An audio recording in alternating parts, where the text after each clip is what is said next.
ইনশাআল্লাহ আজকের লেকচার যাদের কানে যাবে, আমরা যদি না খেয়েও মরে যাই, আল্লাহ পাক না খেয়ে মারবেন না ইনশাআল্লাহ। রিজিক আছে, খাবো ইনশাআল্লাহ। কিন্তু হয়তো বা অভাব হবে, টাকা পয়সা একটু কম হতে পারে, অন্যের 10 তলা ফ্ল্যাট হবে, আমার হবে না, ঠিক আছে, অন্যের এত বিঘা বিঘা জমি আমার হয়তো হবে না। কিন্তু ইনশাআল্লাহ তাআলা এই যে দুনিয়ার মুসাফিরের জীবনটা, এটা মুসাফিরের জীবন না? মুসাফিরের জীবনটা কেটেই যাবে ইনশাআল্লাহ। কাটবে না? যে কোনো ভাবে কেটে তো যাবেই ইনশাআল্লাহ। এই যে পরকালের জীবনটা একটা চেতনার শক্তি, জানেন? দুনিয়াতে যত বাধা বিপত্তি আসুক, গাল মন্দ খান, গীবত তহমত খান, কষ্ট হোক, নির্যাতন হোক, একটা বিষয় মনের মধ্যে শান্তি দেয়। কি শান্তি? যে এই দুনিয়ার জীবনটা তো আর চিরস্থায়ী নয়, এটা তো আর সারা জীবন থাকবে না।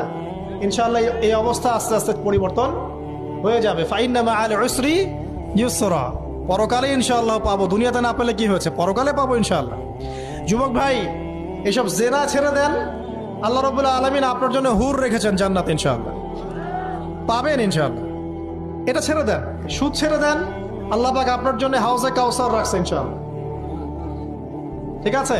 অন্যায় পাপ ছেড়ে দেন, আল্লাহ রাব্বুল আলামিন আপনার জন্য জান্নাত রেডি করে রাখছে ইনশাআল্লাহ। এই দুনিয়ার জীবনটা ধোঁকা, একটা ছোট্ট জীবন, পুরা ধোঁকা, কিচ্ছু নাই এর মধ্যে। আমার কথা শোনেন, এই দুনিয়ার জীবনে কিছুই নাই।